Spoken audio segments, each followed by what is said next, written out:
Hey everybody. So I just want to welcome y'all to my first podcast episode.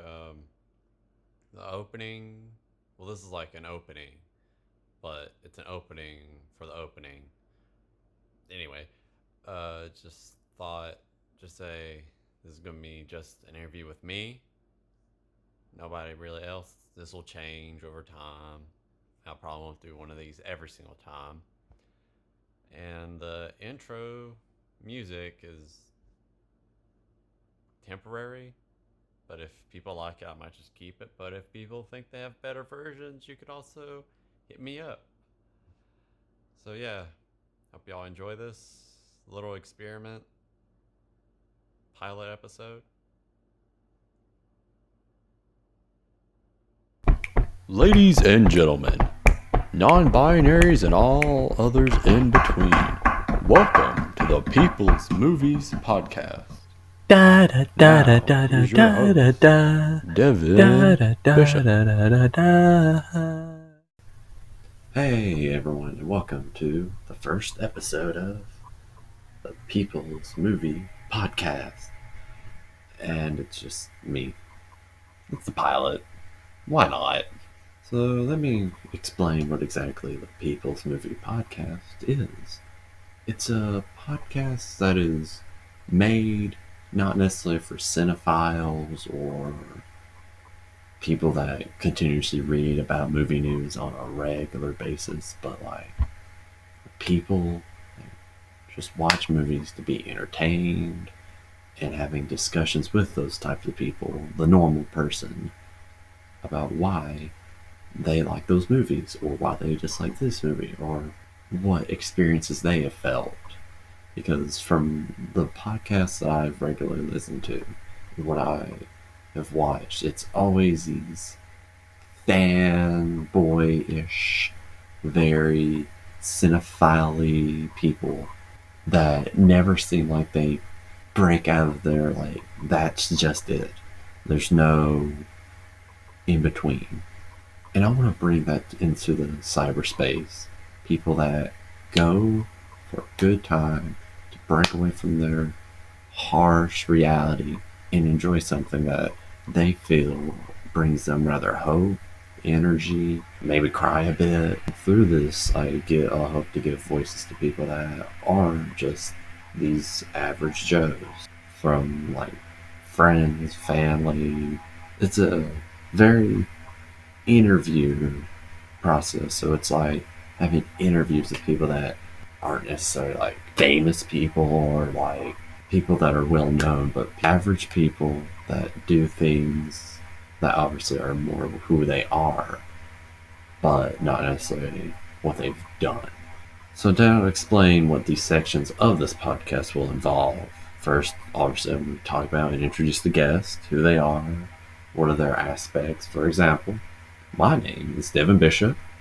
I'm a film major and with a theater minor. I'm in university at the moment. I want to hopefully make and create entertainment that is both thought-provoking and in-depth and not necessarily like very surface level. I have many different things that I enjoy with filmmaking. I figure some more of that stuff out. I also really enjoy like helping the community, give as much of myself out there as I can to help make sure things are good. Different types of things I like to do is like backpacking, camping. I like to talk to people also.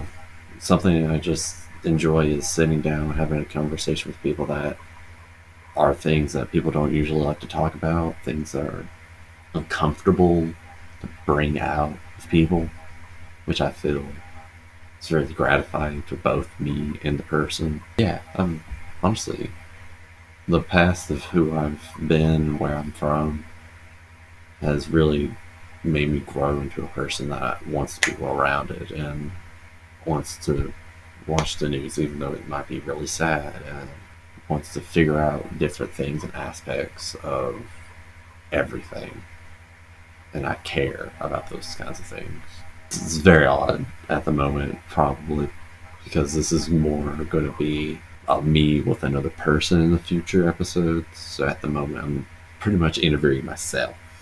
Yeah, that's me. I don't really do sports, really. YouTube a little bit here and there. Play games. I'm very much just inside my own head a lot. And I talk a lot, so I guess it's a pretty good segue into wanting to do podcasts, I guess. And then the next section, I want to push and develop with the person what they feel is their favorite film of like all the films that they've ever seen. And for me to bring up, I'm a good plethora of modern films. I'm not much a pre-90s person, but I've watched films through the 90s which weren't very great films that have developed me to have this palette of watching bad things. But I would have to say, for me, personally, my favorite film is probably still, I always go back and forth, but I have to say, Cabin in the Woods. Although it's not groundbreaking like something like Forrest Gump or Star Wars, and it's not this big or like this small, indie piece like The Strangers or Moonlight. It just has this culture all around it where it develops this horror aesthetic while also at the same time being this very darkly comedic voice where it's not just making a joke, it's making a joke on an industry that was so flatlined, and it felt like it was stuck in this gap of like, okay, we have to just do this and this and this, and then that's how you make a horror movie. Whereas Cabin in the Woods is trying to do something that nothing they've ever done before, was not try to make a franchise, not do just base level, and go on this weird exchange of vision and like showing all these things that can happen, but as a result, nothing does. And it's kind of interesting, the dichotomy with the movie, that it pretty much goes, it doesn't really matter. Like, it's making all these jokes, doing all these things, but at the end of the day, it doesn't matter. I really appreciate the comedy in it as well. Acting of like these almost no-name actors other than Chris Hemsworth were really good. Hemsworth, to be fair, wasn't even like the main draw of it all. And then the next section where I would go with the guests that I would be interviewing would be the worst film that they ever seen. As a person that has seen a lot of bad films, I have never experienced certain films where I couldn't finish. And there is one specific film that I will one day hopefully be able to finish. It's a horror movie, but it's this film called National Lampoon's Adam and Eve. And I watched the trailer for it before watching it on, I believe, IFC, which it was showing the whole film and not edited down like other cable channels. And I watched the trailer and I said, oh, this is pretty neat. It's like this odd tongue-in-cheek thing where it's making fun of casting these actors, and it doesn't really have this drawl that you would necessarily have. So it piqued my interest, and I sat and watched it, and it had this just awful way of trying to present itself as a comedy. Nothing really was funny. It just kept going and going. And it's about this guy that's trying to like have sex with his girlfriend, but she wants to stay a virgin for a bit because she doesn't really want to be. She wants to be one as she's in college and stuff and have that right moment. And it's just such a hard watch. It got to a point where I was watching it and it hit me that there's this entire section of where they're trying to examine each other's pubes to figure out who is in the sink. And it's like this frat comedy, and the jokes just don't land. There's like the pubes. I'll go back to the pubes. They're just measuring it, and I'm just sitting there thinking to myself, who thought this was funny? they're just these college guys just looking at each other's hair. And another moment in the film where I was baffled at the unfunniness is there's this really like week old pizza that's obviously supposed to be sitting out for like days. And then this guy wakes up on the couch and he goes to take a bite, and it's very obvious that it's been there a while. He picks it up as a fly flies off of it, takes a bite, and then just automatically throws it back up. In your mind, you're going, obviously that's going to happen, and then it just happens. There's no surprise of him just actually enjoying it, because that'd be kind of funny and gross still, but funny. And there's no real punchline when you're like already know the joke, because the joke is, oh, it's disgusting because, oh, there's a fly. It was just such a bad movie, such a train wreck of a comedy that I stopped it when the guys had to go take a leak, but they're doing it on a wall outside, and a cop just walks up behind them, and I just went, done. Doesn't even deserve to even finish, because it was just such a drag and a bore of a film. Ugh, it's just terrible, just infuriatingly bad. And within those two sections, me and the guests would talk about the film, most likely even more developed before that, if I have seen it, and what their thoughts and feelings are with the film that they rather really find as their favorite, or they think is complete and utter just garbage. Next, I would be asking them about what their feelings of theater's experiences that they've had, whether good or bad. And now I'm going to explain my own for a very different kind of experience, for two parallels of a film franchise. So I saw the Purge movies, I'd say very late into the game. I didn't see the first one in theater, but I saw the second one in theaters, and I saw the third one in theaters. I saw Purge Anarchy, and I saw Purge Election Day, and they were both very 100% different experiences. The good one is Purge Anarchy. And I go to the Knoxville Theater, and it's me and my dad, and we go watch it. We're sitting there, and it's just packed out with all these people.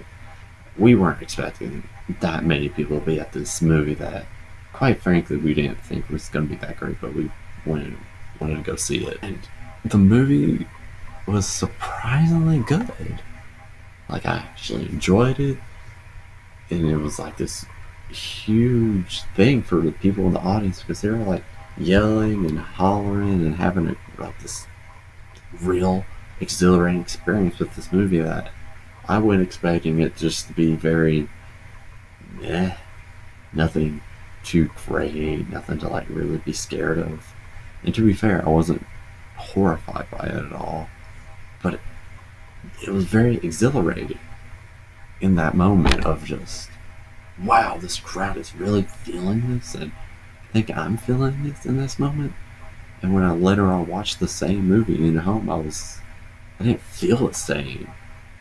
It was odd that The Purge Anarchy is really much a movie you watch with a crowd of people with you, because if I didn't have that feeling, I feel like originally, I think I would have been very, very soft on the movie and not been like, that was really good. I'd recommend people go and see that.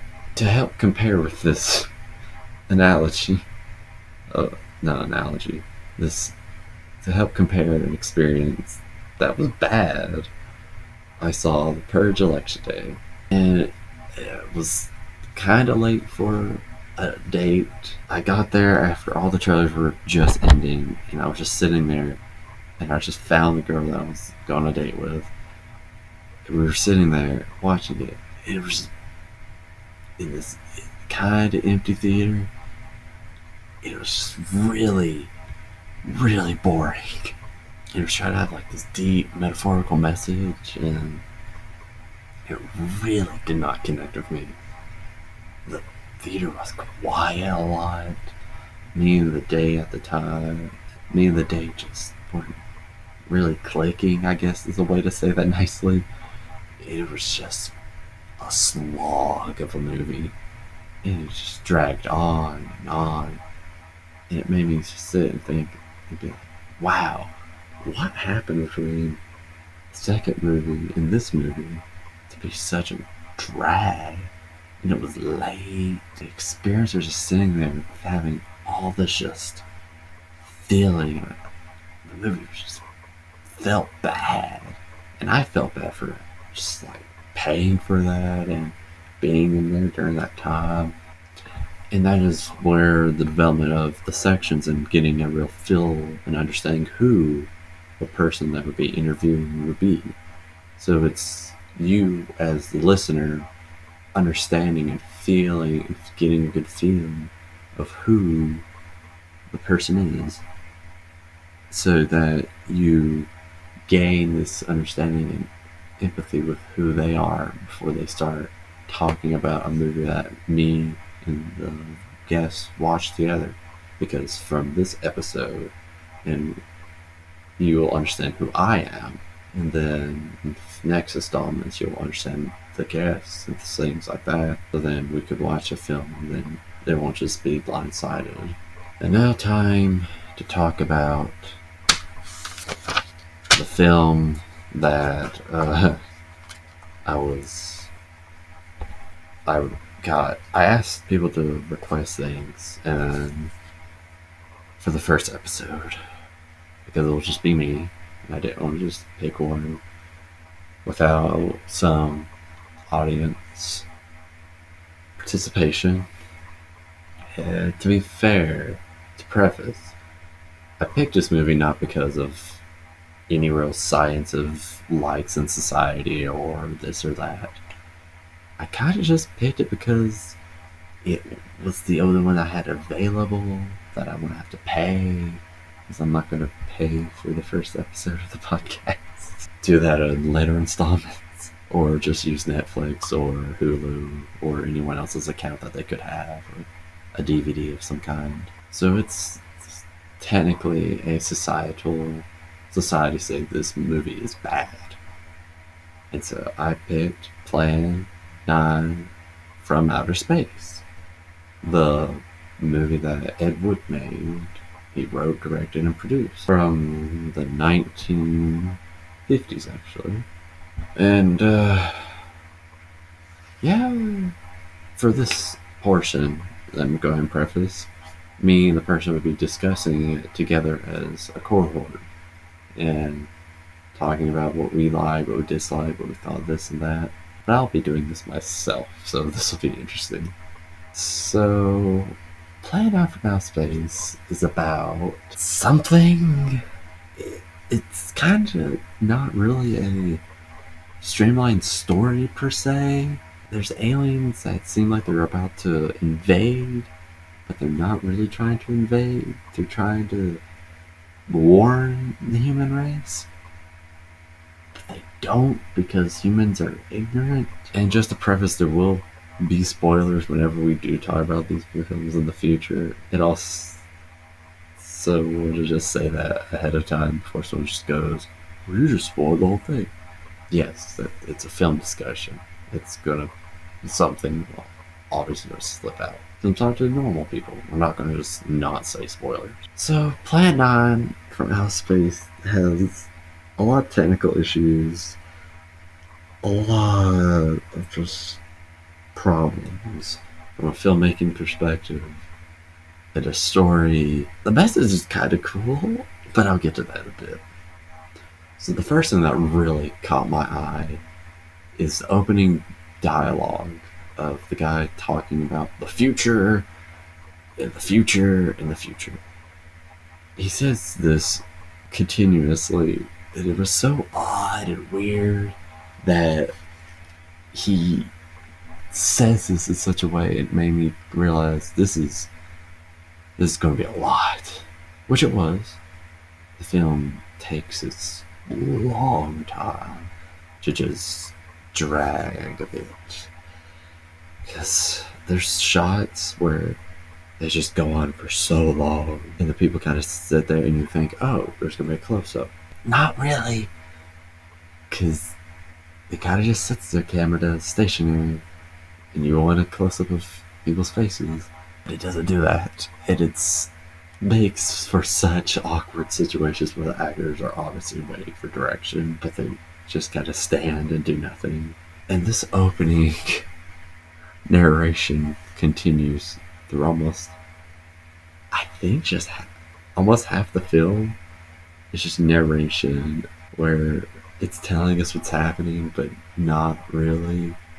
Because on screen you're like, if this wasn't on here, I still wouldn't understand what was happening.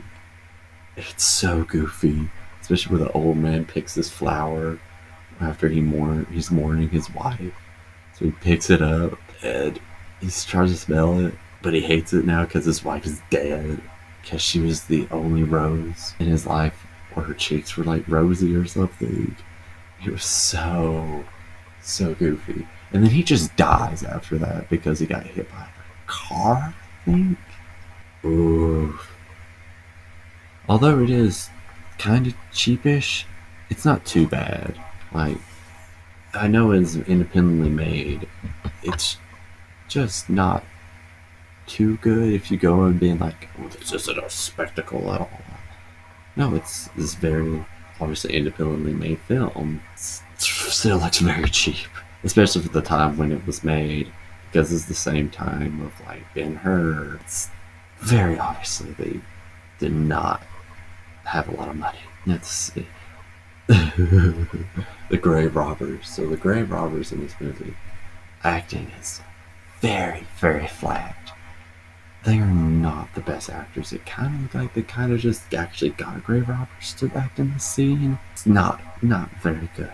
And throughout the whole entire film, it seems like they did a lot of first takes. Like, for example, the grave robbers. And the other parts of the film where it was just, alright, we gotta hurry up, gotta get this film out. And it was just kind of, oh, they did that in the film. Oh, they did that. Oh, it's not good. Let's see. And it drags a lot. A lot of the film just drags so much. I'll say some positives. When the flying saucer flies over the Trent's house in the film, it's very good. Like, off-screen things, they did very well with effects and things. Where it was whooshed over the people of their house, and these people are supposed to fall, and like chairs fall and things like that. It actually looked really good. Well done. To be fair, it was off-screen and we had to use our imagination. They did very well for something like that. And another thing was that they did really well is the makeup effects and the costuming. The suits were very like nice and shiny, and it wasn't too flashy to try to differentiate them from being aliens, but they did really well for their budget. And the monster zombies that were in it, / vampire looking people, they were done fairly well as well, because they had like enough makeup to be like, okay, they're undead.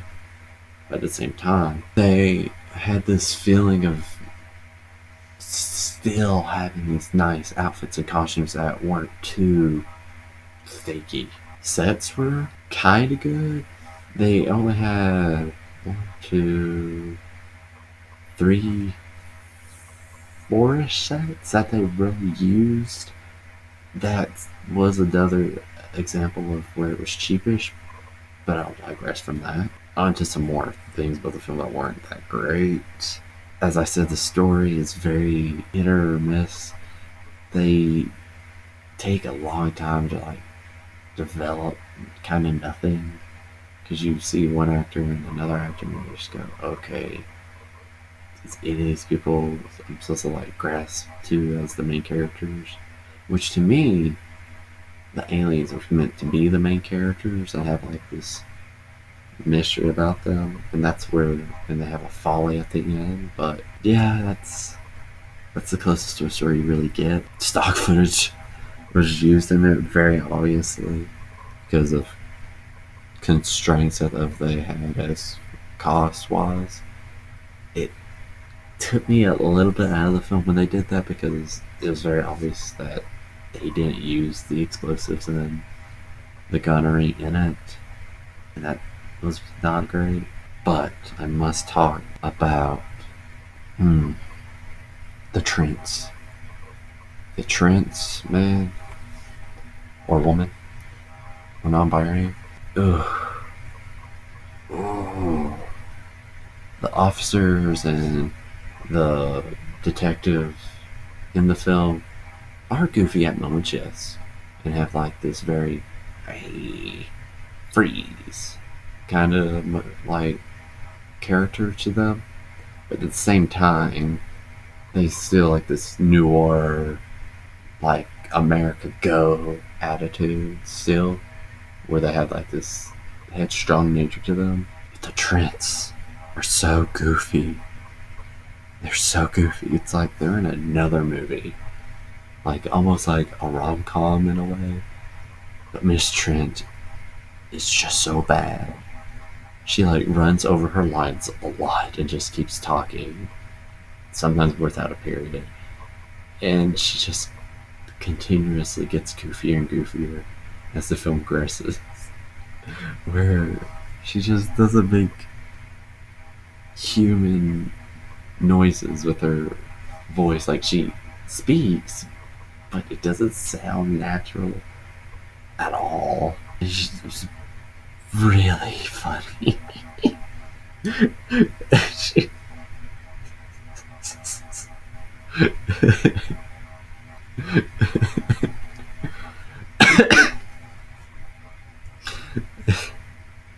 Let me just confer with that couple. There was a plotting element that didn't make sense as well, where when on the ship, they for some reason explained what the sun bomb was twice for the humans because they still couldn't fathom what that was, even though they explained clearly what that would have been.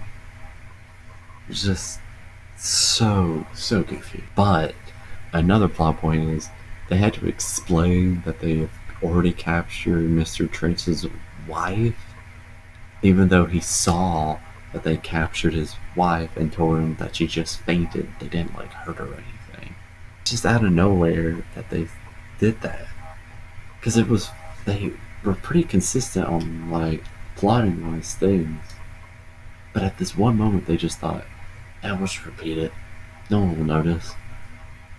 I noticed, and it didn't make sense because obviously she was already captured, and they already told this to the people that were on the ship, Mr. Trent and the officers. And any other thing?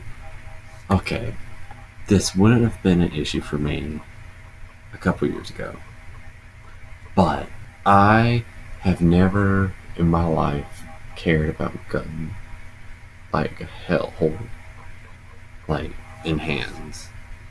But goodness, no one points their own gun and like poke their hat or like do certain things with a gun, unlike like people in this movie. Like they're just willy-nilly just holding it around. And again, this is not something I would have cared about years ago. Their hands are on the trigger in this film, and they don't cock it, and they just shoot a lot in it. So that means it's obviously you don't have to cock it, so you could just shoot willy-nilly. So there's times where I'm like, are they able to shoot themselves? Because that's going to take a really dark turn, and I don't think they were doing that in the 1950s. Unless Edward would have done that. Let's see, anything else that I believe should be talked about with this film? I guess I can go and talk about the message. The message is pretty good for a 1950s film. It was very like anti-nuclear bombs and like the idea that Americans are becoming too headstrong with like who they are, so they need to try to break away from that and try to think, oh, if we go too far, we could even destroy the entire universe.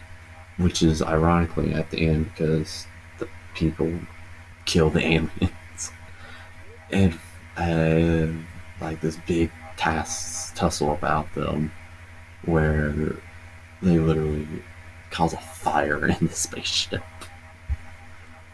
Which is not funny because I died. It's just human nature is pretty interesting with that because we would most likely do something like that where we would shoot them, fight them because they're saying things that we are rather afraid of or just don't really understand. Human nature is very, very fickle. Very, very fickle. All in all, though, it's not the worst film that I've seen. As by saying that Adam and Eve, National Lampoon's Adam and Eve is 100% still the worst thing that I've seen. And now I'm going to preface how rating systems are for this show. You see, I like different tiers, but I don't like A's and B's and pluses or 1s or 2s or 3s or out of 5s or anything. I like to give wordage to it. So, because this also gives a huge spectrum of like terrible to best. So I have best thing that I've seen in a long while. Then I go great, really good, good, pretty good. Then meh, or eh. Meh and eh are very switchable.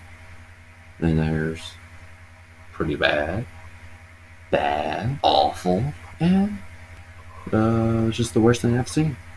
Which has a trophy of this one very particular film that I've already talked about. And on that spectrum of writing system that I have, I'm going to give Plan 9 from Outer Space a pretty bad. I'd say it does lean in the very meh category, mainly just because it has this very old feeling to it where if you watched it and you're kind of older, you'd be like, okay, yeah, that was good. But to me, it's very pretty bad.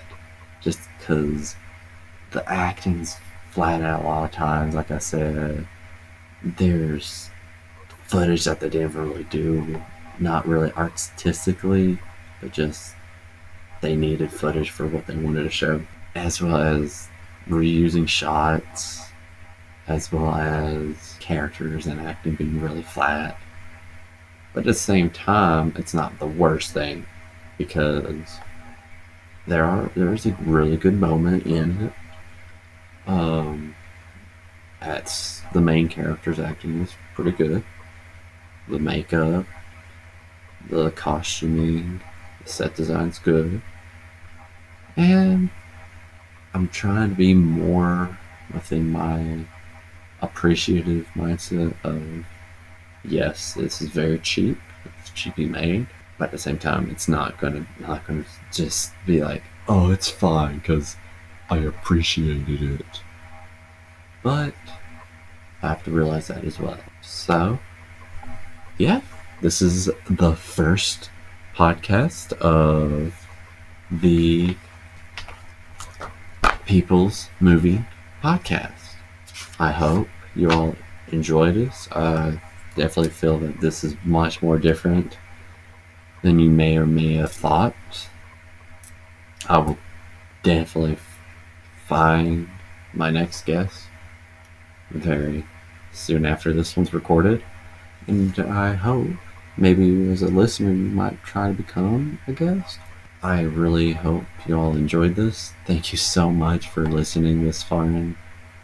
I know this isn't an hour long, but it may develop more in the future and not be as short as this. But as a pilot, I honestly, from my heart, oh my gosh, I'm actually getting emotional. I've actually wanted to do something like this for a while. It's really exciting to actually try to do something like this, and I hope you all stay on the ride. I know I've never had a very good, consistent internet channel. It's mainly due to I try to do a lot of things, and I enjoy a lot of things. So, thank you so much, y'all. I hope I don't disappoint you, honestly. Again, thank you. Subscribe, maybe, and like my podcast and my information on social media will be in the links below or in the channel box area. Thank you all so much for also your participation on my online polls. I truly, truly appreciate that as well. I'm very appreciative if you can't tell. I couldn't have done any this start without the support of people saying and putting the info out there to do it. So thank you all so much. I can't wait for my first guests and other avenues this will take me. Yes, thank you yet again.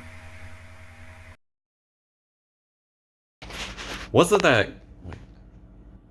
wasn't that great?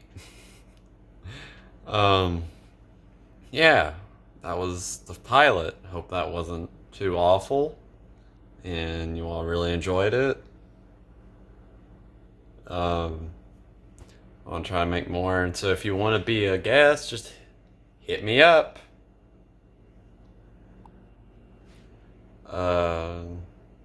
Yeah, that's all. I don't have an outro really. Bye.